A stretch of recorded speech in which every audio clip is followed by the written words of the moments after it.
I'll tell you anything you want to know. Don't follow me. You the brains, I'm just a look, son. I don't know if I'm either one of them. You the brains and I'm the looks. We in trouble either way, I'll tell you that.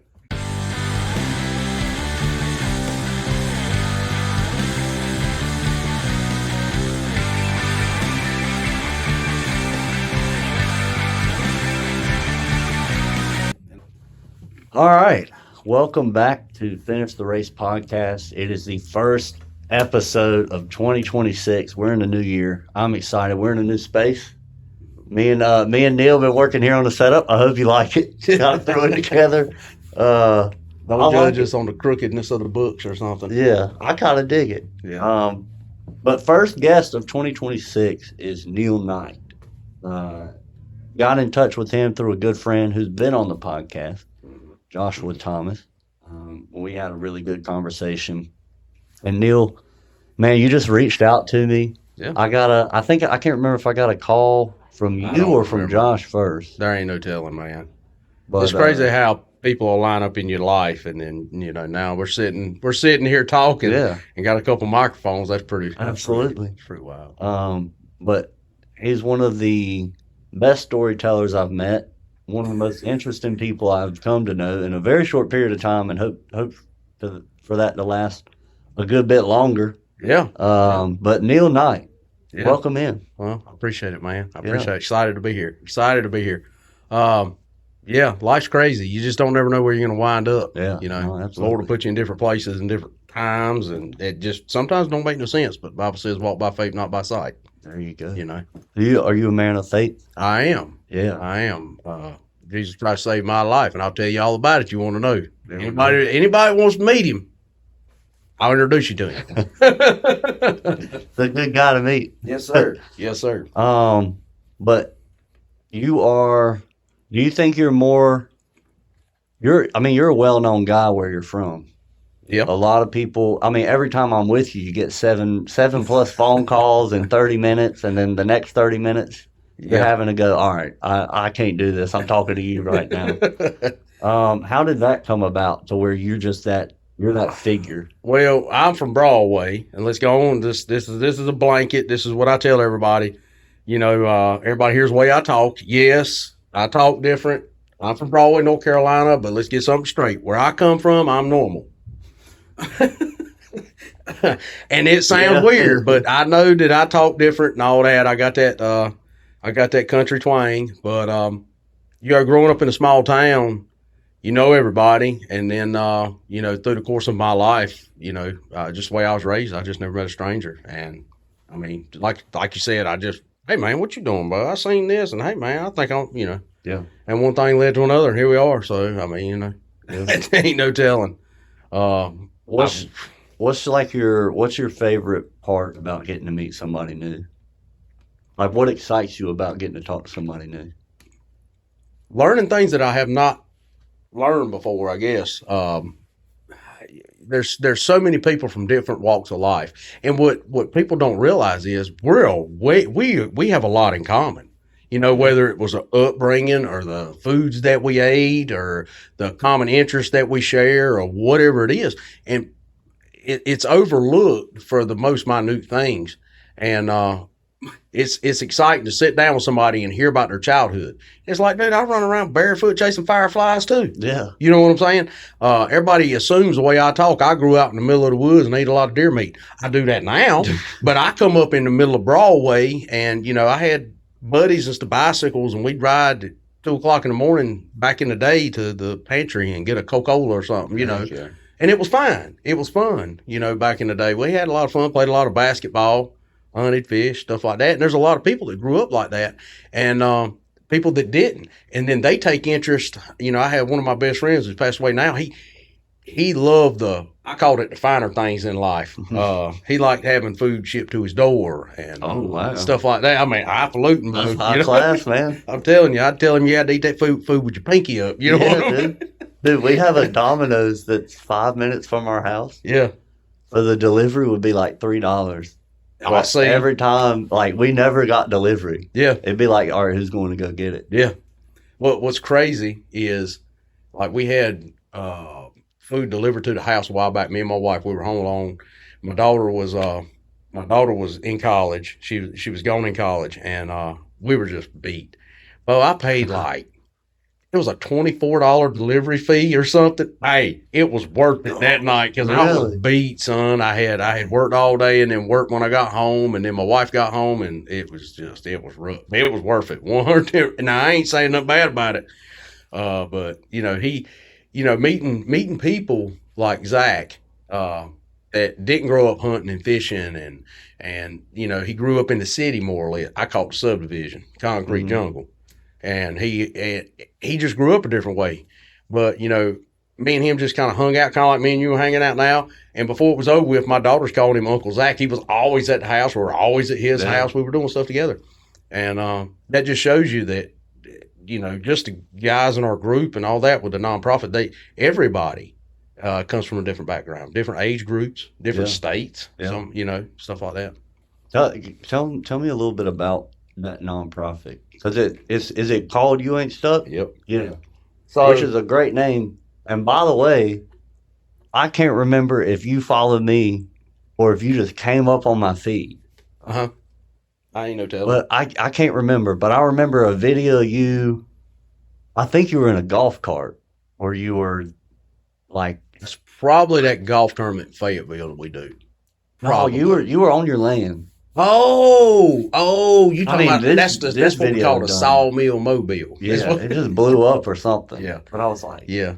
I showed you to my mom. I was like, this is awesome. And then to come to find out that was you. But yeah, tell me a little bit about You Ain't Stuck. So a little bit about me. Like I said, I'm from Broadway. I've been married. I may be 20 years. I got about to be 19-year-old daughter. I've been in law enforcement. This coming May will be 15 years. I am a sergeant on patrols, and I am the detective for the police department. So pretty proud of that. So it means I got 2 badges. I got a star and I got an opal. One says police, one says sheriff. I'm also the president of a local nonprofit called You Ain't Stuck. We'll get into that a little bit more in depth. We concentrate on mental health, positivity, and faith. Preached in pulpits, been in front of hundreds of soldiers, been to Vegas one time speaking.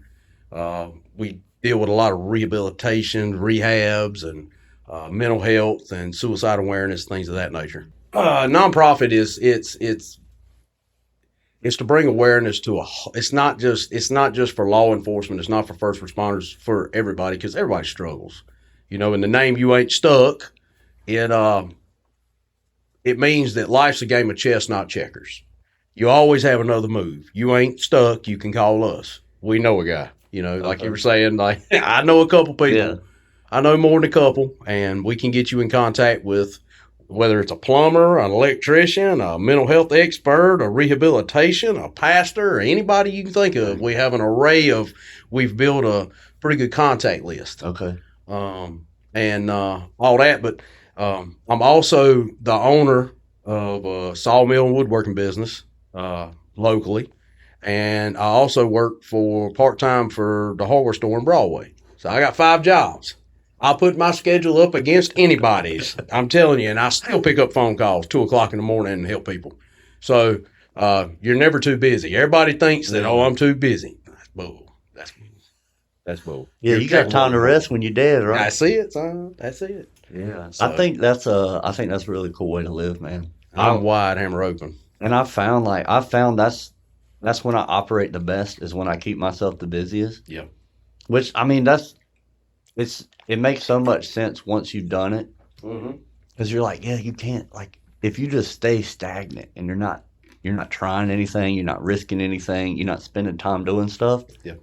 You start getting depressed. You start, the walls start sinking in on you, and it gets bad. So I guess, were you always kind of this busy person, like always trying to find something to do? No. No. Like when I was a heathen, no. I was worried about me and having fun. And then, a realization hit me that I wasted years of my life on me trying to do what I wanted. And this I finally had this realization that I got two choices. I have revelation or tribulation. Either way, you're going to learn, right? So I decided I had enough tribulation. I'm going to try the revelation. So I turned my life around and give it to the Lord. And here I stand. And now I have wasted so much time on me. At this point, I don't know how much sand I have left in my hourglass. So I'm trying to give as much as I can back and trying to save as many as I can. You know, Jesus walked away from the 99 for the one, and I used to be the one. When did that change? Oh man. So, there wasn't, I thought that I was saved, years and years ago, back before, I'm going to say 2016. And I thought I was good. And to be real with you, I won't. I went to church. I was raised in church. I went to the altar. I felt the Lord calling me. I went down there and all that, but I was not living for God, and I realized that probably about 2019, 2016, between 2016 and 2019, man, it was a really hard time in my life, really, really hard time in my life. But I had to set me aside. Okay. That's what I had to do. I had to set me aside and what I wanted. I had to die into myself and give my life to God. That's a hard thing to do. Buddy, what you talking about? I didn't want to. Yeah. I ain't gonna lie, I didn't want to. Oh yeah. But I needed to. Yeah. That's the thing, like nobody wants to, but it is a necessary thing to happen. And I find myself like, for people, I feel like we work so hard to make ourselves the God of our own lives and setting ourselves up on a pretty throne. Mm-hmm. And for me, I've done that like everybody else. And I'm kind of in that space now in my relationship, my walk with it, to where I'll sit on the throne and then I'll go, what am I doing up here? I don't belong up here. Yeah. Everything's chaotic. The country that I'm running is in shambles, yeah. Right? That's right. So I'll go, all right, take me off of the throne, take your seat back. Yeah. But then, like, without hesitation, I'll crawl back up and I'll sneak back up there. And be like, I miss sitting up there. Because it feels like it's out of control, but when you don't have the control, that's what it's supposed to be like. Well, as long as you recognize that, I feel like as long as you acknowledge it, a lot of people don't realize this. The closer you get to God, the more sinful you're going to feel. You're going to feel more sinful. Mm-hmm. It's going to hit you every time those things that you used to do. Those habits. Let's call them habits that you had. That were not good for you, were not good for people around you, your family, your mindset, your mental health, any of that, your faith, the things that you did that were just, they felt natural. Mm-hmm. Now, it's like, you know what? That right there ain't no count. You know what I mean? Like that's bad. Yeah. And because of that, when you recognize that, I feel like the most simple person in the world right now. And everybody tells me all the time how good of a man I am. I feel like I am dirt. Do you think, I feel like that makes it, like my view on it, I feel like that makes it worse when I get praise people. Yeah. Even if it's people that I know are in good faith. Yeah. People that I do respect their opinion, that they're like, oh, what a good guy, you're doing a good job, what a great thing you did. Then I'm like, oh, you're making a difference. You're actually, man, you're making I can't believe how big of a difference you made. I've had people tell me, Neil, you saved me. No, I did not. Yeah. God did that. I ain't nothing but a vessel. Yeah. I ain't nothing but a tool.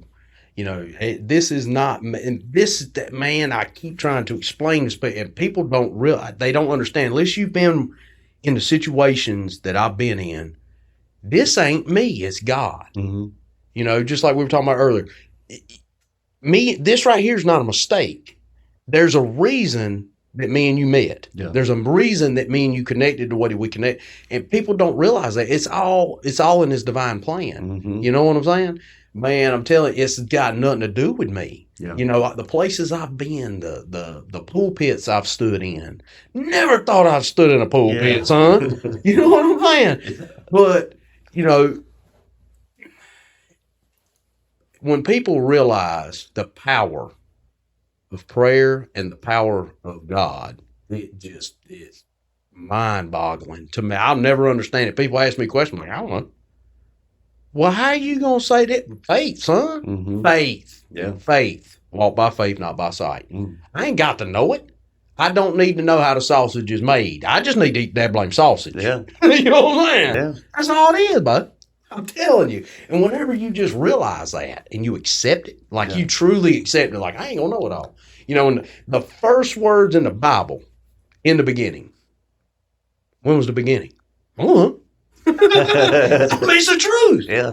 And can't nobody else tell me when it is. Yeah. You know what I'm saying? And what does it matter when it was? It ain't, look, Bo, that I accept it by faith. Yeah. And I'm going to live my life in what I know that I can control. And when I can't control it, I give it to God. Yep. That's it. That is the secret behind all of it. Pray, stay in prayer. Prayer is a very, very, very powerful thing. And when you, not the generic, God, thank you for the day that I had. Help me have a better day tomorrow. Amen. Yeah, no, you Talk to God like I'm talking to you. When you're in Yeah. your car by yourself, like he's sitting beside you. Just talk to him. Tell him all your problems. Tell him everything that's going on in your life. Tell him what you're thankful for, what you wish you could improve upon. God, just help me live the will, help me perform the will that you want me to perform. Yeah. That's it. That's all you got to do. But that's also very, I ain't gonna say, that's not the right word.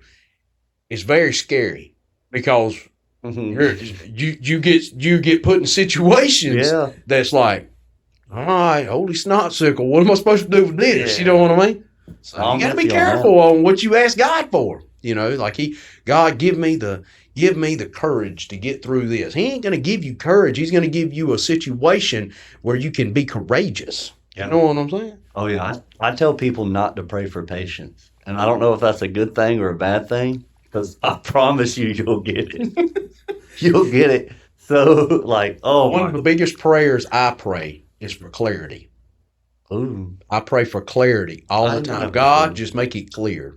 Give me clarity. Help me understand the best of my ability. Help me to make sure I make the right decision because I have all the information and it's very clear for me to make that decision. Yeah.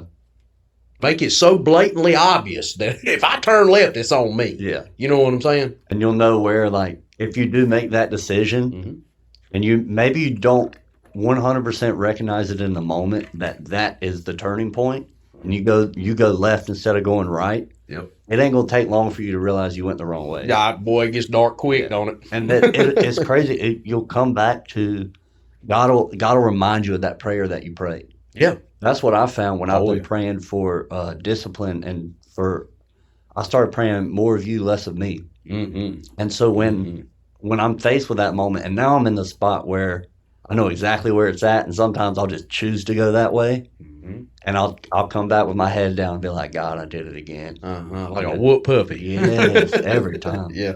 I think that's really cool. Yeah. But another thing you said about the tribulation versus revelation. I saw a cool thing on Instagram today, and it just clicked in my head, so I wanted to tell you about it because I think it's pretty cool. It's a good analogy. There's a tree, and it's obviously like an old tree. There's an apple hanging from it. Okay. And the apple turns to the tree and says, like, grandfather, when am I going to get to be like you, a big strong tree, standing against the wind, yada yada. And the tree goes, well, you got to go through a lot of, and he's like, stuff. You got to go through a lot of stuff first. He's going to say something else. Yeah. It's like, but you'll get there one day. The apple goes, I want to get there now. He's like, it'll come. Don't worry. And then the apple falls from the tree. A rat starts eating it. And he's like, this hurts so bad. Oh my gosh, I can't take this. The grandfather doesn't say anything. And then the apple gets eaten, and he's inside of the rat's intestines, and he's going, am I dead? Well, no, I'm not dead. I'm still thinking. I wonder where I'm at right now. And then eventually he gets pooped out. and he's just, he's inside the poop on top of the Good ground. gracious. Yeah, Yeah. and he's going, he's Yeah. going No, through, I can see going through it. stuff. Yeah. And he's like, man, this is awful. A dog comes and like pees on him or something. But eventually he gets brought into the soil and he sprouts. He comes out of the ground. He's not a tree yet, but he's a sprout. And the wind starts hitting him. The snow piles up. The rain's, falling down on him. A raccoon comes by and like stomps on him. And all this time he's like acknowledging the pain. He's like, this is terrible. Eventually he grows up and he's a tree and he's right beside the granddad tree. And the granddad finally says, oh, look at you. You're a strong tree now. And the other tree is just like, so that was the stuff. So I think that it kind of goes hand in hand with that, to where when you're going through kind of the hardest parts of your life, you have to remind yourself and be conscious that that's when you're growing, and it's part of the process. Yeah. And there is going to be that time when you cross that threshold and realize it was all worth it because it made you who you are now. Amen. That's the truth. Yeah. You grow through what you go through. Mm. You know what I'm saying? Yeah. You grow through what you go through.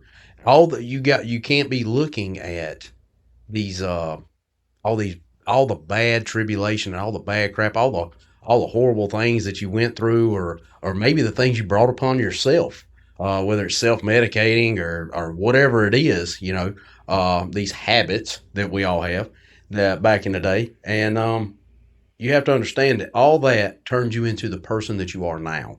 Yeah. You know what I'm saying? The decisions that you made throughout your life, whether they were with God or without, whether you were listening to the devil, but man, that's the biggest thing that I try to explain to people that are complaining. Man, this is, this is, I don't know how I'm gonna get through it. But hey, calm down. You're growing, son. Yeah. You grow through what you go through. Yeah. Calm down, breathe. It's gonna be all right. They can't eat you. Let them cut your lights off. Yeah. They can't eat you. It'll be all right. You'll be fine. You sit in the dark for a couple of days. You get paid on Friday. You'll be all right. You know what I'm saying? And that's that's pretty much what just people fail to realize, that 90% of these problems that we have, they're not problems. They're hiccups. Yeah. They're hiccups. They're not even a real problem. A problem is a generational curse. What are you passing on to your child, to the next generation? That's a problem. Identify those problems, solve those problems. This crap that we deal with. What would be an example of that, if you could? Alcoholism, Okay. domestic violence, any type of self-medicating, somebody who doesn't walk in the faith, somebody that doesn't know Jesus. Those are generational curses. Like when I was coming up, I didn't. My dad's side, my grandmother passed away back when I was real young. I have one, maybe two memories of her. My grandfather, he was a major in the Air Force. I never met him. He passed away before I was born. So I grew up with my mom's side of the family, and I love my family. They was all outlaws. That's just being real about it. My grandpa growed dope and run liquor. That's the truth. I was somewhere in the neighborhood of 7, 8 years old. I was asleep on the couch at my grandma's house, and the door got kicked in. They raided my grandpa. I was a foot and a half away from the door. Sheriff's office kicked the door in, raided him. My two uncles went to state penitentiary. My grandpa got put on house arrest. True story. Right? Dang.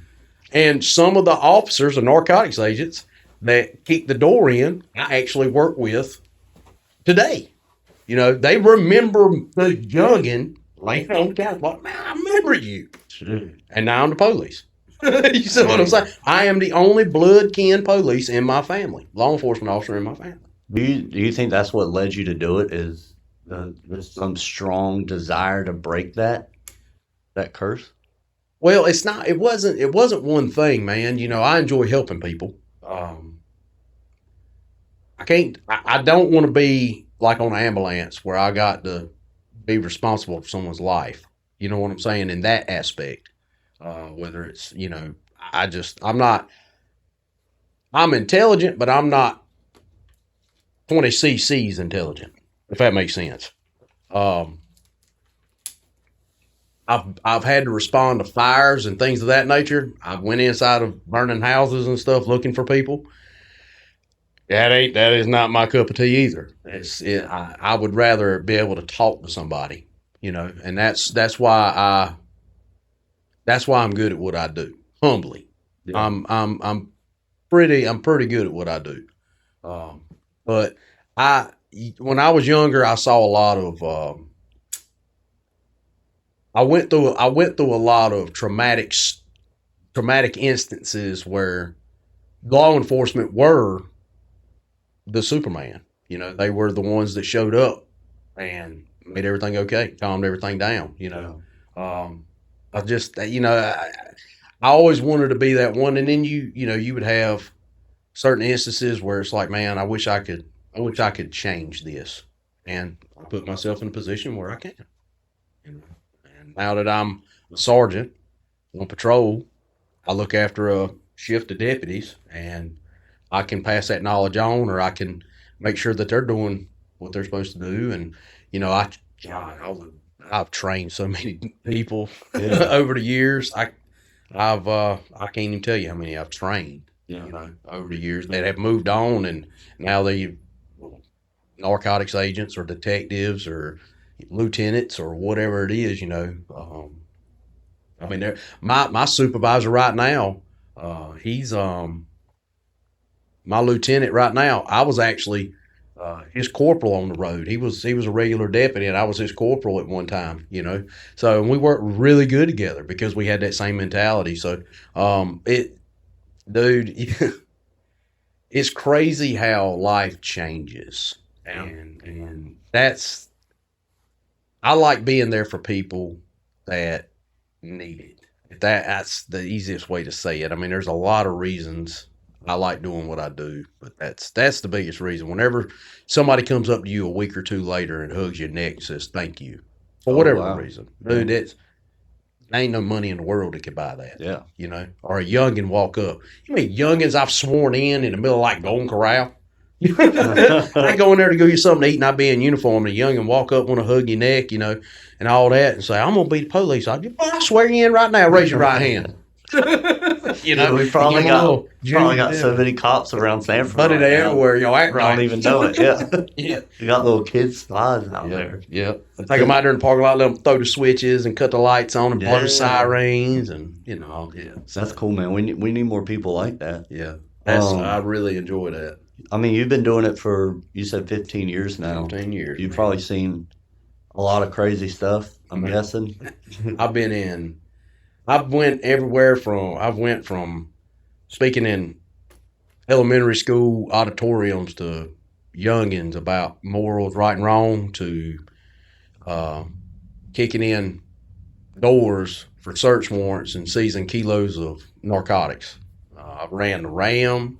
I was one of 3 snipers for the sheriff's office years ago. I was a detective with the sheriff's office. I've been in foot chases, car chases, countless domestics. I've had to tell parents that their kids are never coming home again. I've performed CPR on people that never made it. I've been with people as they took their last breath on this earth. I've sat across from homicide suspects and interrogated them. I've been in the woods looking for felons that have ran for different reasons. But I've also been at events where kids, and you can change that outlook. I've done so much in this job. There's not much I haven't done. I've even worked animal control. Yeah. I mean, I've done almost anything and everything you can think of in this job. And I'm grateful for it. I am grateful for it. Do you think you'll keep doing it for a while? I'm going to retire from law enforcement. I know that. Yeah. So I've got somewhere around anywhere from 12 to 15 years left. I'm halfway, something like that. But it takes a toll on you. I bet. It takes a toll on you. It's I use the analogy, a cup underneath a leaky faucet. In your kitchen sink, you got a cup, and if your faucet's just dripping, it's not that big a deal, But over time, your cup starts filling up, and there's no instruction manual how to empty your cup, and it's not talked about. And I've responded to shootings and homicides, suicides, different age. I mean, man, it's stuff that won't leave you. Yeah. It's stuff that don't leave you. And before you know it, your cup's full and you don't know how to empty your cup. It's the most confusing time of your life, and you're freaking out trying to fit. How am I supposed to empty my cup? And you don't know how to do it. And in our society, in the profession that I'm in, there's this what I call Superman mentality. It's I'm fine. They call me for help. I don't need help. I'm Superman. And there's this idea, not just this profession, but across society as a whole. A man is considered weak, or they're looked at like they're weak if they say, "Look, man, I'm struggling right now." Yeah. And that's something hard to say, because I had to say it at one time. Like this, it was rough. It was really rough, man, because you just don't know what to do. It's very confusing. Yeah, I feel like it's a very American way of being. Yeah. For men, like we're talking about now, is where you deal with so much stuff and you close it off. You do have that Superman thing. Yeah. Where you don't want anybody to ever see you be Clark Kent. Yeah. You gotta have the cape on. Yeah, that's it. That's it. That's why I think it's so important, and I take a lot of pride and gratefulness and seriousness about keeping like some really good guy friends in my circle that I can talk to about those hard things. Obviously, it can't be everybody, but you meet somebody and you kind of know initially, but you still gotta go the course and make sure check all the windows, 100%. make sure nothing's hiding behind the couch or anything. But I think it's very important to do. And I think that's something that you found in the nonprofit. I don't know if you started it or if it was a group of guys. Yeah. So back years ago, you were talking about my video earlier. I guess maybe we should go through the struggle I had, and then the nonprofit comes in on the backside of it. Yeah, sure. Okay. So up till 2016, my cup was filling up. I'm going to keep using that analogy. But I was struggling, but I wasn't struggling. It was manageable. I just put it off in the backside of my mind and moved on. It's still there, but you go out with some buddies or something, you talk about it, something like that. Somebody can understand all that stuff. Well, February 14, 2016, my father called the house, and my father was a paramedic my entire life. And he was, at that time, he was working for Fort Bragg EMS. And he called me, and it was unusual for him to call me as late as he did. He called me, it was right around 8 o'clock at night. It was on a Sunday. I had gotten off at 5 o'clock from shift. And my dad always called me from 3 to 4 p.m., maybe 4:30, because I was on swing shift, and he couldn't keep up with my schedule. So he worked swing shift too. So he knew how aggravating it is. Somebody call you and wake you up. You know what I mean? Or if you're on the backside of your whatever. So anyways, he called me kind of late, and the conversation we had, I could tell something was different. And I was like, "Where are you at?" And he said he was just riding around drinking coffee, trying to clear his mind. And I told him, I said, "Well, right by the house." He was like, No, I'm fine, son. I'll talk at you later. So I get off the phone with him, and my wife looks at me. My daughter was real young at the time. And she says, "Is everything okay?" I was like, "I don't know. Like something's different. I don't really know what's going on." And I call him. I tell him before I get off the phone with him, I'm like, "Look, you're gonna have to call me back because I ain't gonna be able to go to sleep until I talk to you." So I call my brother, or my brother calls me, and he tells me that Daddy, he wanted to talk to my daughter and told her good night. And I heard a little bit of conversation. He was like, just remember, he said, Papa always loves you. I love you. Right? It's weird. He's never really called and just said that. He's talked to her on the phone and stuff before, Yeah. but not like that. Anyway, so I called my brother calls me and he's like, hey, Daddy call you? Yeah. He's like, man, he called my little nephew and wanted to talk to him. I'm like, all right, okay. He's calling everybody. Face mask, 10 yards, something ain't right. So then he's informing me that my mom and dad are divorced, but my mom's on the phone with my older sister and says, hey, Daddy just called and wanted to talk to the kids. It's like, this is like, so I called my older sister on the phone. I said, hey, what did he say? He was telling them that he loved them and always remember that and all that. I was like, all right, all bull crap aside, what do you think is going on? She said, Neil, I'm worried about him hurting himself. That's all I needed to hear. That confirmed my worry. So I hang up and I call him and I get his voicemail. And when I leave my voicemail and I said, Daddy, listen, I don't know what's going on. I'm worried you're going to hurt yourself. If you got exactly 30 seconds to call me back, or I'm going to put out a bolo on your vehicle, and I will find you. Every law enforcement officer in the state of North Carolina is going to be looking for you.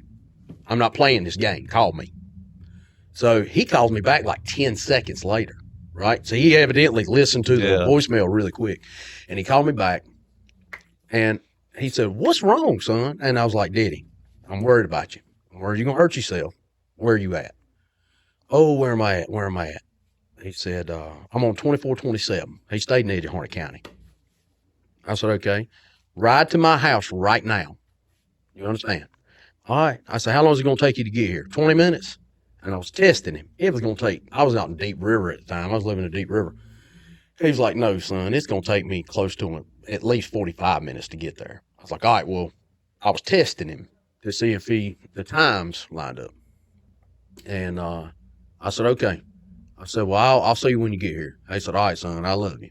That's the last time I ever talked to my father. Unbeknownst to me, when I was calling him and left him that voicemail, he was at my little sister's house and he was dropping notes off. Well, my brother found this out because my little sister called him. And he passed my daddy on the road.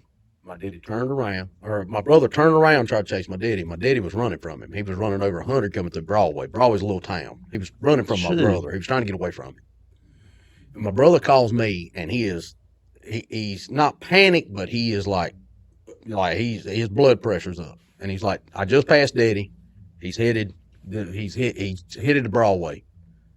And I'm like, what do you mean he's running from me? He's like, Neil, I can't catch him. I said, okay.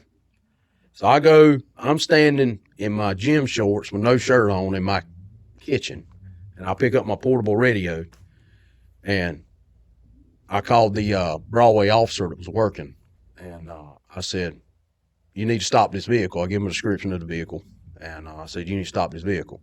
About the time I got done with that, William, my little brother, he said, Neil, he's out of Broadway. He's headed to Sanford. I can't catch him. I'm losing him. So I pick up the radio again, and I call for the county unit, right? So the way our radios work, it was a county channel, but Broadway's on it, sheriff's office is on it. And I give the description to that area car that works that side of the county, where he'd be coming in, and tell them they need to stop, hold him, I'm on the way. Well, the area deputy found him, right? And I'm starting to put my clothes on because I'm like, okay, they found him. All right, good. And then the deputy says he's refusing to stop, right? He's refusing to stop. And then he called 1043. You have no idea what that means, but that is, buddy, that's bad. That means I'm chasing him. He's not stopping. It's a chase, right? So he wasn't speeding. He slowed down. He was running maybe 5 over. And other officers got involved and all that. Now at this point, I'm trying to put my clothes on in a rush. And I don't know if you've ever felt the way I'm about to explain, but I'm trying to run out my door, right? Because when I hear the 10 code, 1043, I mean, but when I tell you I lost it, I lost. I ain't have none of it. It was gone. I ain't have none of it. They're chasing my daddy, right? So Was it I'm kind of anger? I don't mean to interrupt. Was it kind of anger or no, I was nervousness? scared to death. I ain't never been Okay. that scared before in my life. I've been many places. I ain't never been that scared Okay. because I didn't know what was going to happen. It was Okay. out of my control. It was so far away from me, I could not control the situation. Okay. So I take and I'm trying to go out my door. I don't even have socks on. I just throw on tennis shoes, blue jeans, a shirt, and I'm walking out. So I'm running out. And I can't get the door open. I'm freaking out so hard. I can't even open my own door to my house. Right? I would unlock the deadbolt and try to open it, but the knob's locked. I would lock the deadbolt, unlock it, and my mind is just, I can't concentrate. So my wife is hollering at me, "What's going on?" Because she has no idea. She's in the bedroom with my daughter, you know. And I finally get the door open. I sling the door open. I run out, and my wife has no idea what I'm talking about. And I remember hollering at her, "They're 1043 after my daddy." She don't know what that means. Yeah. She's not a cop. So I run, jump in my truck, and I've still got my portable radio. I'm not talking on it because they're calling everything out. And I'm trying to figure out which way they're going and all that. And long and short of it is, he winds up stopping in right to the right side of the road. He doesn't pull off the road. He kind of stops in one of the lanes. And the officers come over the radio and they say, the vehicle's coming to a stop, stand by. And then I hear shots fired, shots fired. Right. At this point, I hollered like I ain't never hollered before. You know what I mean? Because now I don't know what's going on. Yeah. All I hear is shots fired. So I finally get there, and he had committed suicide. He pulled over and just committed suicide with a firearm of his. So when I got there, I seen his truck, and a guy that I actually worked with, one of the best people you ever meet. He was standing there, and he throwed his hands up and said no, because I didn't want to go down there. I just needed confirmation what had happened. And I remember this overwhelming feeling knowing that my daddy was gone. I knew it. There was no way nobody could tell me any different. Nobody had to tell me nothing. I knew it when I seen the truck and all that. So I fell to my knees in the middle of the intersection, and I prayed for my daddy. Right. And then I go back in my truck, and you have all these feelings, and you don't know how to process it. If you've never been through something like that, the words can't describe it. It's just you're overwhelmed you turn numb, and then you're not numb, then you're numb again, then you're not numb again, and it's just an overflow of emotion. And people were trying to talk to me, and I don't remember. I remember their faces. I remember them talking to me, but it was like wah wah wah, like the Charlie Brown teacher. I didn't hear nothing they were saying. And I remember losing it, and I started beating my truck. Started punching my truck, the bed of my truck. I just lost it. And there was an officer. He's passed away now. But he walked up, and you talking about a man. That was a man. That was a man. He was a bull, son. And I've known him most of my life. Well, he walked up, and he just wrapped me up. And he whispered in my ear, he said, "Son, you need to take a breath. It's going to be okay. I don't know when it's going to be okay, but it's going to be okay. We're here for you, and we love you." And then I just broke down, right? But that ain't the worst part. The hardest thing I've ever done in my life was walking into the hospital where my siblings were, and I had to look at them and tell them my daddy won't with us no more. That's to this day, that is the hardest thing I've ever had to do, hands down, to watch a piece of them die. You know what I'm saying? So after that, it turned into, well, how are you going to, I don't have time to process it because there's too much to do, with all his affairs, and dealing with his wife at the time, and his household and properties and funerals and all that stuff, insurances, everything you can think of. And not on top of that, I got to worry about my siblings. I got to worry about my mom. My mom was married to my dad for 15, 20 years, for however long, a long time. Yeah. So my mom's going through stuff, my sisters and my brother and all of the kids. Where's Papa? You know what I'm saying? So now I've got to navigate these waters that I never thought I'd have to navigate. Yeah. And so I didn't have time to mourn, I guess you would say. And so I just, like I did with everything before that, put it on the back burner. Don't think about it right now, move on. Well, what that did was that turned me very angry. Yeah. Very angry because I didn't know. I went back to work, and over the course of years, I became a detective, and I started dealing with the worst of the worst. I did everything from larcenies, the homicides, the suicides, the death and destruction, and crimes against children. I mean, you talk about evil. I've sat across the table from some evil individuals. But all that just kept compounding. And then years later, on Christmas Eve, a family friend, it was Christmas Eve, I was eating Christmas cookies with my daughter and watching like Rudolph Comes to Town or Santa Claus Comes to Town, Rudolph, stuff like that. And I get a phone call. I was a detective, and I had to go work a suicide.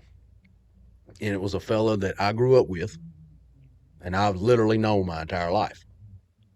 So I left from there, got to the scene, and had to do everything I had to do there. And it was like something just, I ain't gonna say snap because that ain't the right word, but my cup was running over at that point. And I remember his dad looked at me and he said, Neil, how can you do this job? You've known that boy your whole life. And it was his son, and he was trying to process everything. And I was like, man, I don't think I can do this job anymore, So I walked away from law enforcement after that for about a year and a half. I couldn't proficiently do the job anymore. I wasn't sleeping. I was having dreams about everything, and I went down therapists, medication, different anxiety meds and stuff like that. And man, it just, nothing worked. Nothing. I mean, like the anxiety meds it was good for this, but then you had to take a sleep med for that. And then, I mean, it was compounding. And I just, man, it's like, no, So what I did was I jumped headfirst into the Bible. That's what I did. I prayed hours at a time. I would meditate and just sit in God's presence. That's what I would do. I would talk to God like I'm talking to you. If somebody would have rode by that sawmill, that's when my sawmill business took off. And if people would have rode by that sawmill and seen me, they'd have thought I was crazy as a run over dog. I'm telling you. But I'm telling you, Jesus saved my life. That was the turning point. I thought I was saved prior to my dad's death. I was not. Thank God I didn't die. Praise your name. But now, I ain't no doubt in my mind 110%, right? And during all of this, I was on the golf cart, that golf cart you were mentioning, and I was just praying. I'll never forget it. I was praising God for just the simple gifts, being able to walk, talk, listen, taste food, see, the ability to work, just the little stuff that we don't even recognize. I was just praising God like that. Thank you. Like some of the stuff we complain about sometimes. My knee hurts. Well, at least I got a knee. There are plenty of people ain't got a freaking leg. Yeah. I'm glad my back hurts. That means I'm alive. Yeah. And I can actually move, And I was just praising God for that. And that I didn't hear God's voice come from heaven. Oh, my child, it won't like that. The clouds didn't part in the sunshine. It won't like that. Yeah. But that inner voice that everybody has in their head, you know what I'm talking about. The voice that your conscience. I heard that. I heard my voice in my head say, make a video. And it was so profound, I stopped. I stopped, and I remember thinking, I don't know how to make no blame video. You hear the way I talk. I'm not technologically advanced. We talked about this. You know what I'm saying? Yeah. I said, I don't know how to make no blame video. And then I heard it again, the exact same way. Make a video. Walk by faith, not by sight. Got you. I go down there at the sawmill. I turn the phone around, and but I didn't even know how to flip the camera to where I could look at myself. I was guessing. You know what I mean? You had the front camera on or the back one or whatever? Yeah, like and the phone turned around? This side. I was like this, walking around. You know? But I made this video, and all I said was, stop worrying about things you can't control. Yeah. Stop worrying about these bills. What are they going to do? Cut off your lights? They can't eat you. It's okay. Yeah. If they cancel your insurance, wait till Friday, pay the fee, get your insurance back. It's not that big. Breathe. It's going to be okay. You know, that's all I did. And I put it on Facebook, on my personal Facebook. And then within an hour, I started getting text messages and Facebook Messenger messages. And people were like, Neil, I don't know why, but look, you don't know what you did for me. Thank you. Will you please make another video? Over and over and over. And then not random, people I knew just started showing up at my house. Facebook friend, people that follow me on Facebook, they would physically drive to my house. You've been to my house. Yeah. You don't just drive past my house. Yeah, you got to find your way there. There's a reason you come down that dirt road, that dead end dirt road in the middle of the woods. Yeah. They were showing up at the house. One of them was a gas truck. He had a fill up the road, a propane fill up the road. And he just stopped and he was like, dude, listen. And people were just telling and it was overwhelming. I was like, oh my God. Yeah. You know, so I just started making little videos. And I wouldn't make them every day. I would just, when the Lord put something on me to say, I'd say it. And everybody's like, well, how many times that's one take. The way you see the videos is one take. I don't do 5 or 6. Okay, that's the best video. I don't do that. It's one video. The way it comes out is the way it comes out. Yeah. Right? And the Lord put different people in my path. You know, we got Grant, Taylor, Malcolm, and me. Now, all 4 of us formed the group You Ain't Stuck. We started just spreading positivity. And it got to a point where people were wanting to donate money and things of that nature. And they were talking about they were this and that. And we have I think it's called a 501c2, 3, something like whatever it's called. The legit numbers for the state and the federal government. I don't know. All right. So it's the legit numbers that where if somebody donates something, I can give them this number and they can do a tax write-off. That's why we started it. Right. And then it turned into, because of my faith and the things that's happened, man, I've been in pulpits. I'll get a phone call. Hey, I can't be here. This pastor will call me. I can't be here this Sunday. Can you step in for me? Yeah, bro. Wrong bluff. And I would go. I've been in pulpits. I've been in front of hundreds of soldiers. I've been different rehabs. I've spoke at different like addiction meetings. I've done all kinds of stuff. I can't tell you the phone calls I've gotten at 2, 3 in the morning that, hey man, I'm having a bad night. I can't sleep, and I'm having this dream over and over, and I just need somebody to talk to. Well, where you at, man? I can't tell you how much gas I've burned out of my personal truck. I call it looking deer. I'll go pick them up, and we'll just ride around, and we'll burn a full tank of gas out, and we'll ride around looking for deer to talk. You know what I'm saying? And people overlook that, just verbally throwing up. Yep. You know what I mean? That, boy. Well, that's the empty in the cup. There you go. And see, I was going to get to that. So when the way you empty your cup is you're not going to walk up and just dump it. Yeah. You have to slowly just dump it out, and it's not a light switch. It doesn't happen overnight. I'm telling you, you put your faith in Jesus, and man, he gives you a peace. Mm-hmm. inside yourself that, man, it'll be all right till it ain't. It'll be all right. I ain't worried about nothing. Like nothing. Nothing bothers me anymore. You know, I've stood in front of houses where you don't know what's on the other side of the door, you know, and any other cop will understand. Anybody with faith that's a cop will understand what I'm saying. You know, you look up at the night sky at 3 o'clock in the morning, you're by yourself and you're getting ready to go into a house and you have no idea. The door's obviously been kicked in. You have no idea if the perpetrator's still inside the house. You don't know what's going on with the family inside, and you're having to go in that house. You know what I'm saying? You the one they called, and they're hiding in the closet. You know what I'm saying? Yeah. And I'm standing outside, and I have no idea what's getting ready to happen. And I look up at the night sky when I'm running up the driveway, and I say that prayer that every other cop with faith has. Lord God, help me make the right decisions. Help me make it home to my family. Amen. Right? And whenever you get to that door, there's this calmness. It's calm. The storm is just like when Jesus was in the back of the boat and he was asleep on the pillow. And the storm was raging and everybody's freaking out. They go back there, Jesus asleep now. Yeah. And all this, he's asleep. He goes back there and they say, and don't you care what happens to me? Don't you care about us? I will save us. Yeah. Do something. And he gets up and all he says is be still. And it's just done. And the storm stops. Yeah. It's the best way I can describe it. It's just, boom, I'm good, bro. Yeah. And then you go in there and then you see the family and everybody's okay and it was something, whatever, and you handle it.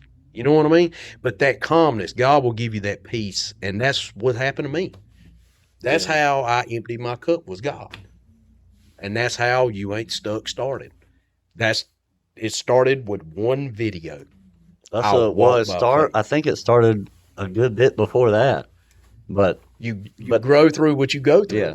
You know. And I want to, if you want to, I want to go back and try to hit on some stuff that you said. Come on with it. So with your dad, the situation with your dad. Yep. Had he shown signs of like self-harm prior to that? Like, was there a reason that outside of him calling, because that's one of the signs of suicide, right? Is touching base with everybody, making sure you're good with everybody, yada, yada. Mm-hmm. Had he showed signs before that? He had, but not recently. Back in my young childhood, he had. But I remember back in the day, one of the law enforcement officers, the chief down there in Broadway, actually responded to a call to my house. My dad was having a mental episode. But that was back when I was I might have been 6, something like that, 7 years old. Wow. It's one of my earlier childhood memories. So, you know, that's like going back to you were asking, like, why would I be? Because, like I said, law enforcement showed up at the house, or I would see them in a positive way, or I would see how they did this. And I had really good influences in my life. Yeah. You know. And all of that, everything, like you said, compounding, and you started feeling angry, couldn't sleep. Were you still able to see that in those moments where you couldn't figure out why you were angry, or is that something you look back on now and go, wow, I don't even recognize that person anymore? Yeah, that's it. Yeah. So you once you let something go, just let it go. You look back and it's like, man, I expelled so much energy that was for nothing. You know, and not to say the situation was nothing, because trust me, it was not. It was a lot, and it sucked. But to be honest, you know, like there were some conversations that were had before that were not in the form of suicide, but there were some tough conversations that should have been had that weren't. You know, okay, let me say it like this. After my dad died, I told everybody in my family, I said, if nobody else will say it, I'll say it. I don't care who it is. This will not happen in our family again. Not the way that this happened. Okay? I'm not blaming I'm blaming my mentality because it's not a conversation that society says that you should have, if that makes sense. About You shouldn't look, you just leave it alone, bury it. You just don't talk about it. You know what I mean? It's it's not talked about in the manner that it should be talked about. You know, if somebody is struggling, it's okay to say, "Man, I'm struggling right now. I can't. I need to go fishing, or I need to call somebody, or hey, man, I see you struggling. Man, I'll be quick to call somebody out. Like, hey, man, you ain't right. You all right? Or I'll say, hey, man, you good? Yeah, I'm good. Okay. Give me the politically correct answer. All right, now, are you good? What's going on with you? Yeah. There is something different about you. The aura you're putting off, the mentality that you're carrying right now, the verbiage that you're using, it's different. Yeah. Why? I'll call you slap out. And I don't care if we in church, Walmart, or at work. I don't care where we're at. I'm gonna call you out because I don't want to see it happen to someone else. I don't want people to have to go through what I went through mentally and physically. Mm-hmm. Okay. When somebody calls me, for example, and say they're having some dilemma in their life, it's not mental health. It's for example, financial. If somebody calls me with some type of financial problem, Neil, I don't know what to do because this is this and this is that, and I've got this over here, but this over here is going on, and this is a pretty good opportunity, and what do you think about that, or should I move to this job? Whatever it is, right? I'd tell them like this, okay, you're asking me for my opinion, okay? I'm not responsible for your feelings about my opinion. Do you understand? You understand that? Okay. Get that consent. You still want my opinion. Yeah. Because see, here it is. I'm not going to take your feelings into account. I'm going to take you from here to here as quick as possible. All that mess in the middle has got no concern for me. You want my opinion. If you're doing something stupid like run around on your spouse, I'm going to say, hey, you're stupid. Stop doing that. Yeah. You see what I'm saying? That is dumb. Why are you doing that? If you're not happy, walk away. Because you're going to do nothing but hurt this person and you're going to cause yourself heartache, right? But that's not an easy conversation to have. I'm just calling a duck a duck. That's all I'm doing. It's not that I'm heartless or whatever. I genuinely care about your well-being. Yeah. And I want you to get from here to here as quick as humanly possible. You understand?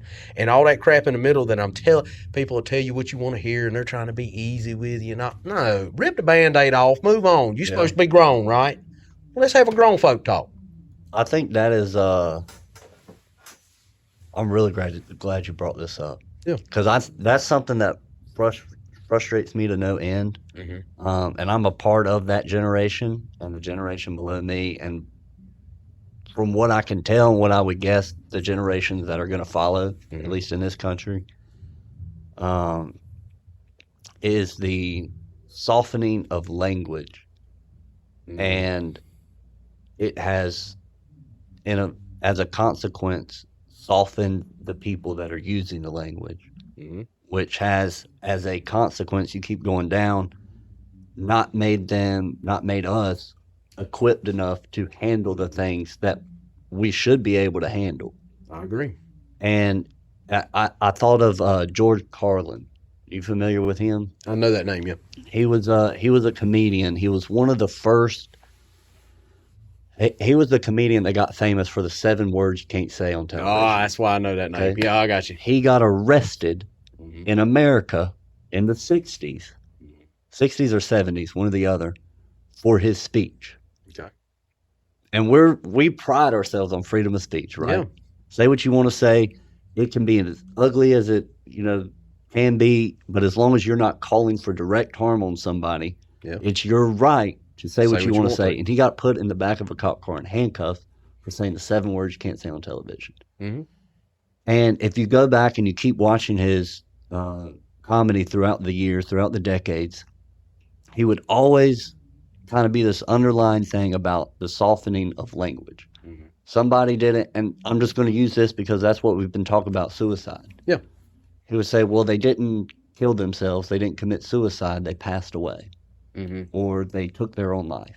Mm-hmm. And it just slowly gets softer and softer and softer. And so people aren't willing or brave enough or knowledgeable enough to use direct language Mhm. to call a duck, That's right. and actually help somebody because they're more concerned about the feelings that they might impose, which they can't do, that they would impose on somebody else. Uh-huh. Exactly. And I think that has led, I think it's a cog in the wheel that's led to so much, the raise in suicides, the raise in depression throughout the society. And it's so silly. It is. It's 110%. See, okay, I have this conversation with a lot of parents. I tell them, I can't tell you how to raise a woman because I ain't a woman. Yeah. Okay. I can tell you how to raise a man because I'm a man. Yeah. All right. Now, I have other females that can give you guidance on your daughter. If you need guidance on your son, I'm with it. You understand what I'm saying? The biggest problem I see is people just will not call it out. Mhm. Okay. Addiction, for example. It is not easy to look at somebody and say, I know you have a problem. I can see that you're blowing money, you're selling, you stole your your grandmama's wedding ring, and it's gone. But families, it's kind of, they're jaded on wanting to talk about it, right? And it's like they're running on this premise. Same thing with suicide. If we don't acknowledge a problem, is there really a problem? 100%. The problem's right there. It's right there. Everybody sees it, but won't nobody say anything. I will. Yeah. You found him. You ain't got to look nowhere else. I'm right here. I'll say it. You know what I mean? Like I've had parents call me and be like, will you please talk to my son or daughter or their spouse or whatever. Hey, this is going on. We see this, but we just don't know how to address it and all that. And I said, you know how to address it? The same way you just addressed it to me. Yeah. Say, I see this. I see this. You see this. We know it. We acknowledge it. And I'm not going to overlook it anymore. You need to tighten up. Yeah. You understand what I'm saying? And it's saying people think, well, that's harsh. No, it's not harsh. It's honesty. The world is missing honesty. Yeah. If I was more, I ain't going to say it would have saved my father, but it turned me into the person I am now. You understand what I'm saying? If I was more honest with him and more open with him and had the conversations that I've had with countless other people out here that I still mentor and I still deal with today, if I would have the same conversations with him, ain't no telling what would happen. I ain't going to say it would have saved him because I don't know. Yeah. You know what I'm saying? But at this point, I don't know how much sand I have left in my hourglass. So I've learned certain things and I've seen certain things, and I know that everybody has a gift and a talent, and I'm trying to improve as much as I can improve and look for the ones that everybody's give up on. There's so many people out here, Bo, that, okay, so that end of my videos, you've seen my videos, you see me say 2 people, Neil and Jesus, right? Well, that comes from people that they're not told they're loved. You know what I'm saying? And people need to be told that. I've had people man, I'll be walking. Perfect example. I know that joker. He just walked by. Anyways, I was at the state fair working a ride, and no, I don't know this female from a turkey sandwich. Don't know her from nothing. She's going through, and I work up there with a buddy during the state fair, North Carolina State Fair, and she comes through and she said, "Ain't you that guy from Sanford?" I said, "No, ma'am, Broadway." And she said, "Well, I follow you on the Facebook and all this stuff." I said, "Well, thank you. I do appreciate that, darling." And she said, "Just remember 2 people." And I was like, "Oh man!" Yeah. So it stuck. Yeah. You know what I mean? So there are random people that I'll see or at work or where, grown deputies. I'll be walking out of the deputies' room. There'll be 8 or 10 deputies in the deputies' room, and I'll look at all sergeants, lieutenants, captains, all of them. Who loves you? Neil and Jesus. Cash that check, and I'll walk out. You know what I'm saying? And at least they were told today that somebody loved them. Yeah.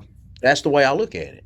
There are so many people that are told they're not loved. And all that come from Dusty Phillips. Dusty Phillips told, he said, "Boy, who loves you? Dusty and Jesus." And that's the way it come, And it just stuck with me. And I just been telling everybody the same thing because it made me feel good, So, but that's, man, we can sit here forever and I could tell you all kinds of stories.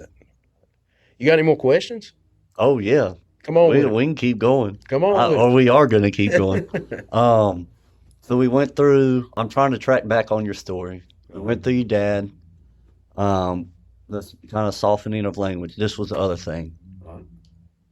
Before you dove in and were praying hours on end, talking to God, sitting in his presence, you said you had gone to you weren't sleeping, so you got sleeping pills. Or you got anxiety pills, then you got sleeping pills. I got all kinds of stuff. That is eroded the people that in America specifically, because we are the drug capital of the world, regardless of what people want to say. We're one of 2 countries in the world that are allowed legally to advertise pharmaceutical drugs. It's 75% of the ads on TV and God knows where else. But they're pushed on as the cure. This is going to fix your problem. Oh, and then if that doesn't fix that problem, or that'll fix that problem, but then, like you said, these other problems are going to come up. Don't worry, we got a pill for that too. Man, have you seen where that's? I mean, in your line of work, have you seen that affect people in a way? Oh yeah, 100%. I mean, and not just in that, all right, so this is what I tell people. We treat symptoms, not the actual cause. Yeah. Like, okay, in that situation, what I was dealing with, I was dealing with trying to mourn and process all the death and the tribulation, like the things that I deal with on a daily basis. Old Banker Bob ain't gonna deal with. You know what I'm saying? The brick mason, the teacher. Now, you got certain professions that you might pull up on a wreck or something, right? But I've had to literally help remove my cousin's burnt remains from a car wreck. You understand what I'm saying? I've been with my other cousin, as they took their last breath after a car wreck after he was ejected out of a vehicle. You understand what I'm saying? Like I've seen gunshot wounds. I've dealt with a lot of bad stuff that a normal person would be like, oh my God, I don't watch the cop shows. I don't like watching the violent stuff. I see enough of that, right?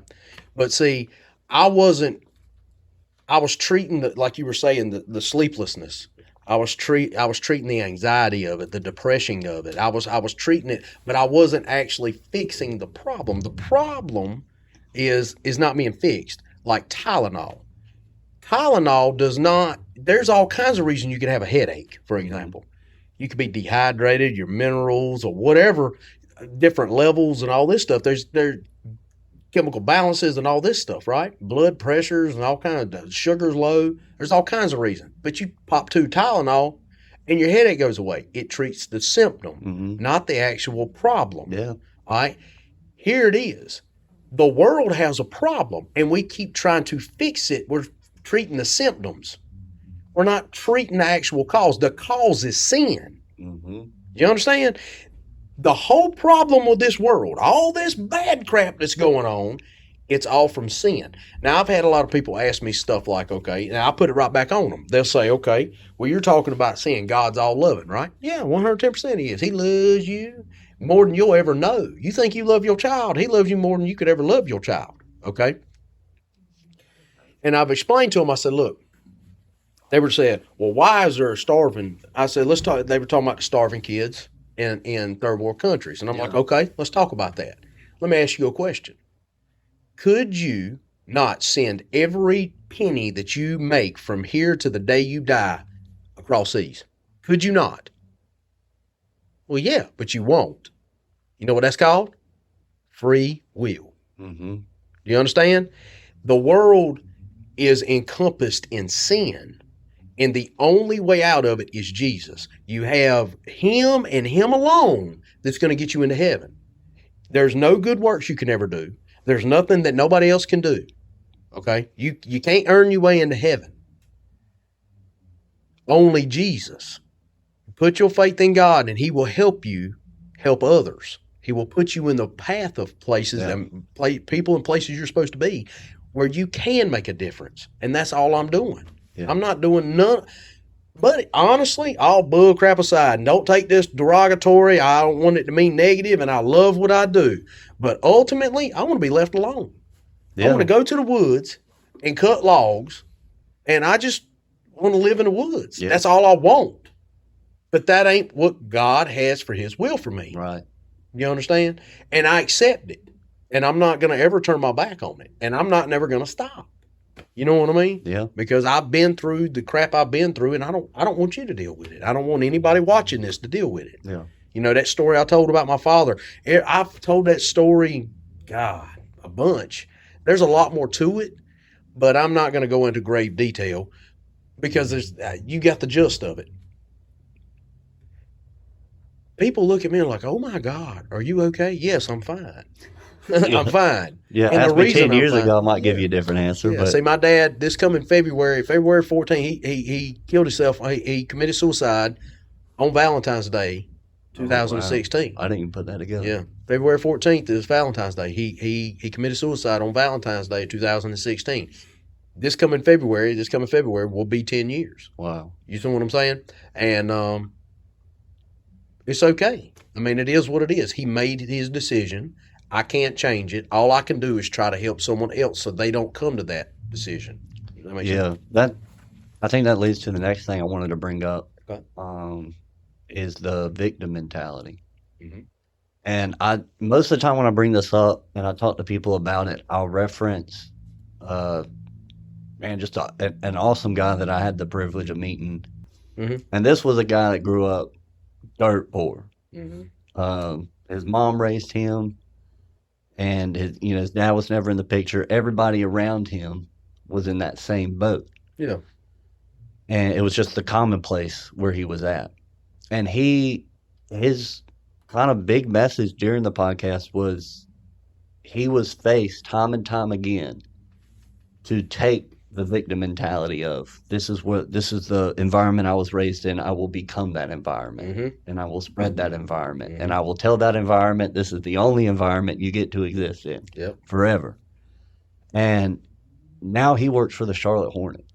Mm-hmm. Like, he's out there on the court, he trains guys in practice and stuff, and it was all because he decided and kept telling himself, just because this is the situation I was born in doesn't mean it has to be the situation that I live in for the rest of my life.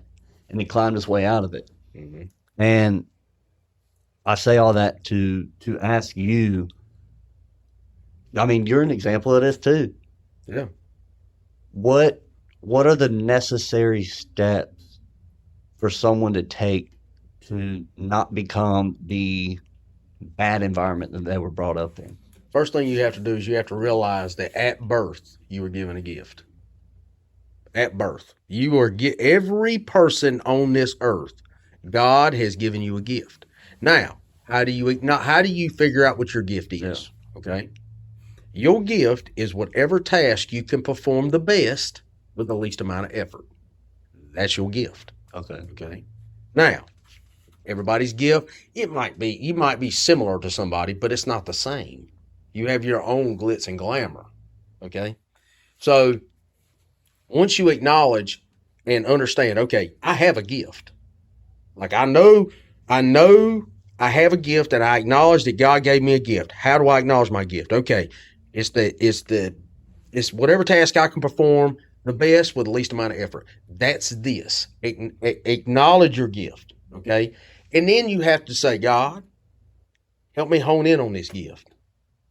That's all. That's it. That's it. And then actually pursue that instead of pursuing the money and pursuing all this other crap out here and the popularity, and listen to these naysayers. When you have an idea, okay, when you have an idea, God didn't give that idea to me.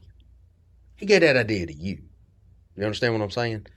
Like, I'm the first person in my family to own a legit business. Mm-hmm. Okay. I own the most land in my family. I'm the only law enforcement officer in my family. You understand? I'm the cool uncle. I got the four-wheelers and I got all that stuff. You know what I mean? I got the land to hunt on and all that, right? I can go to the river anytime I want to, all that good stuff. But all that didn't happen overnight. You got to understand that there is no quick way for success. Okay? You have to walk the same path over and over and over and over and over. Okay? But how do you break that mentality of, well, this is just life? Yeah, like if everybody around you, all the voices, like Yeah. you don't have somebody in your corner, as an example, like you don't have somebody coming up and saying, you have a gift, you have to pursue this, you'll get out of here. What is there hope for those people? Yeah. Yeah.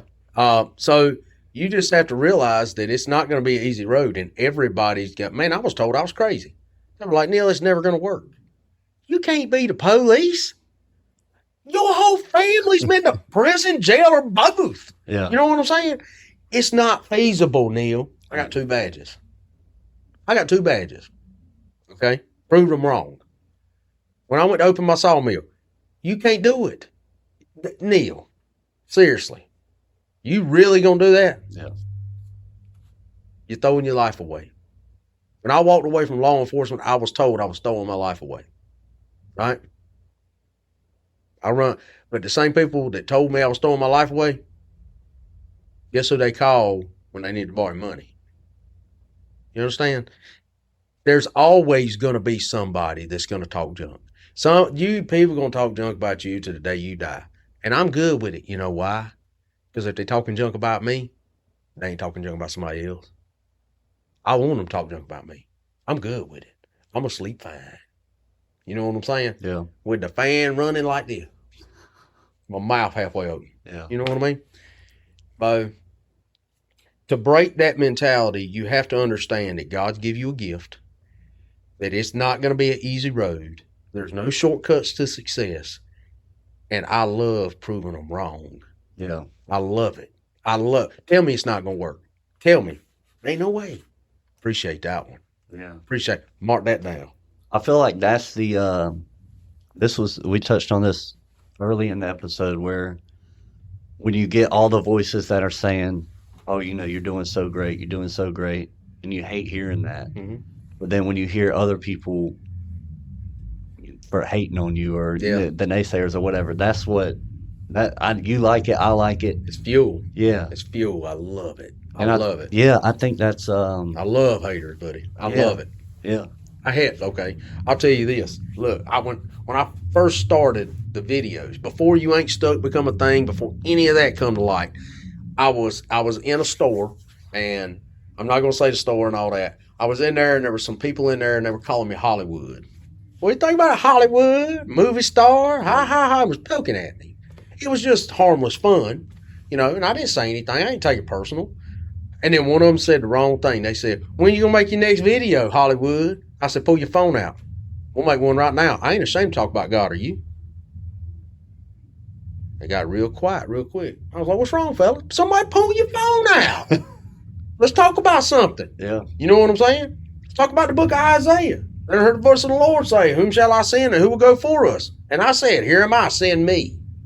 You want to talk about that? Let's talk about that one. And they were like, Neil, we didn't. I said, no, I'm not. Y'all see, y'all are too sensitive. I'm not offended. Yeah. Y'all asked me a question. I gave you an answer. Y'all got to get over all this crap. You see what I'm saying? That's when you get to that point. Well, I don't care what nobody thinks of me. Yeah. As long as God's good with me and I'm good with God, I'm good. You ain't got to worry about. I got to deal with my wife now. Yeah. I mean, I've been married 20 years, coming up on 20 years. Been together like 24. I think that's right. I hope I'm right. I'm sorry if I'm not. Yeah. But that's it. Mm-hmm. You understand what I'm saying? I don't care what anybody out here thinks of me. Oh, I'm 5'5" of pure fury, son. I ain't tall. I've been this size my whole life. There's some great big deputies and all this stuff and all these great big basketball players. I've met all kinds of people, military members and all that. And they're like, you're a cop? I'm like, yeah. And they're like, dude, what happens when somebody, you gotta like go hands on with somebody? And I'm like, look, man, if I'm looking at a 6'8" individual, 250 pounds pure muscle, I'm like, look, man, here's the thing. You've been that size a good part of your life. I've been this size. Nobody messed with you. They always mess with you. You understand what I'm saying? You won't put your hands on me but for a second, and it'll only be once. Yeah. You see what I'm saying? It's like the, what is it, the honey badger or something? Yeah. Mhm. And that's the same thing. Like the wildlife out there. Mhm. I mean, over time, Mhm. like animals are adapting and everything, and they learn what one looks like, Yep. and so they have the instincts. You don't mess with a honey badger, Yeah. you know, That's it, because they man. do it once and they don't I'm do it the again. nicest person. I will never say a sour word to anybody. Yeah. I'm honest, and that gets mistaken for aggression. But no, I just don't. I don't care what you think about me. And if you ask me my opinion, I'm gonna give you my honest opinion. It's not that. It's not that I'm trying to be mean. It's that I'm busy. I got 5 jobs. Yeah. I got 5 jobs. I ain't got time to walk you softly to an answer when I already know the answer. You know what I'm saying? Mhm. When I already see what is going to improve your life. So why am I going to bar that? Just give it to here. There it is. You know what I'm saying? Take I'm your not lead. telling you I'm calling them names and I ain't doing that. I'm just here. Here's honest to God truth. This is what you need. Build upon that. Take this, make your own decision, Hmm. and improve your life. That's it. That's Yeah. all it is. You know? That's awesome. Yeah. That's all it is, man. Yeah. Dude, I appreciate you taking the time to do Yeah, that. man. No, hey, I was super excited. Super excited to be here. Yeah. Super excited to be here. It's Been here been for a great. while. How long we been rolling now? We're gonna have to cut out the beginning part. We're right around 120, I think. Okay. That's not bad Um, then. I'm trying to think if I had any more questions for you. I don't know. You got anything Do we else? need to do the cookie jar? Yeah, we can do one. Let's do a cookie Hey, jar. you pick one out. Don't take it off; it might fall. We've been there. Let's see. Ain't no telling what's in there. Let's see here. Do you drink alcohol from time to time? There you go. Yeah. Yeah. I from time to time I do. Maybe. I don't get to drink a lot, honestly. We were talking about this earlier. I'm on call. So if something was to happen, you know, I'm a detective with Broadway, so I don't really get the opportunity. I used to drink a lot back in the day. I come from a history of alcoholics on both sides of my family, so I have to be real careful. I used to drink a lot back in the day, back in my heathen days. You know what I'm saying? When I was in the ditch fighting for my life. You know what I mean? Yeah. But I don't drink a lot anymore. I I don't. I can't tell you the last time I had something to drink. To be real with you, I mean, like I said, I could get called in. Right, if something was to happen, my phone was to go off right now, I'm liable to have to go to work, and I got to be at work at 6 in the morning. So, I'm liable to go to work right now and work all the way up till I got to be at my other job. Yeah. So, no, I don't drink a lot. But I drink Okay. from time to time. I'll do one more. All right. Maybe.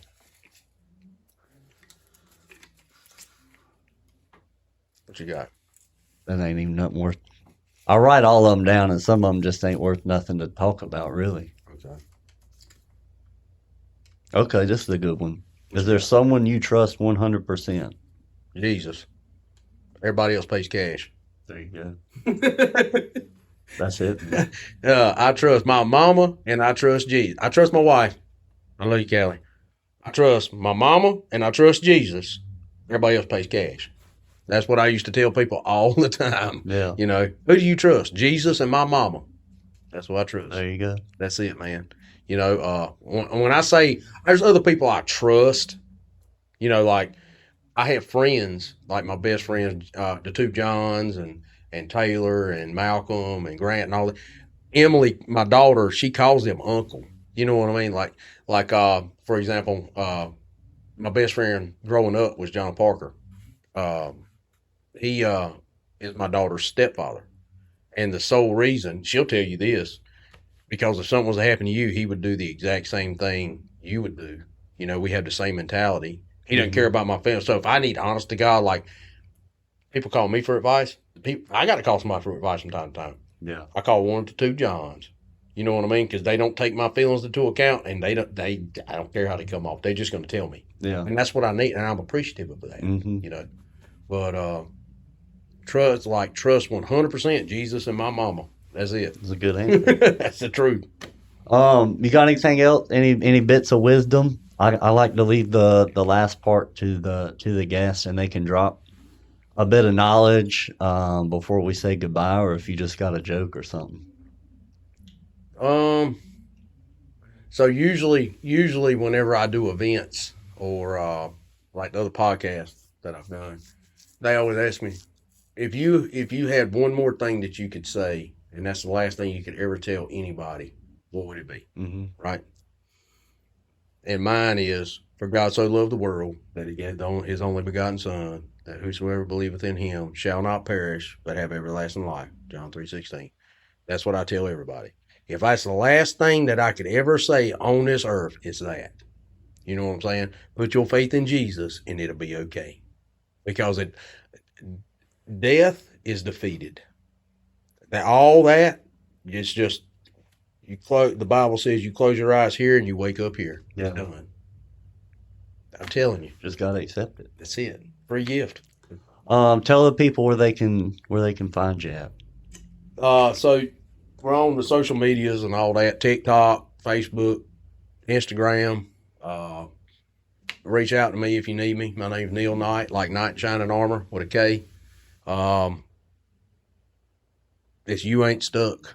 I mean, that's stuck. Yeah, it's just that you type in You Ain't Stuck, you'll see it. We're all over the TikToks and everything else. So reach out to us if we can do something. If y'all have a need or questions, or maybe you need some advice or whatever it is, we have somebody that usually tries to keep a check on the social media pretty regular.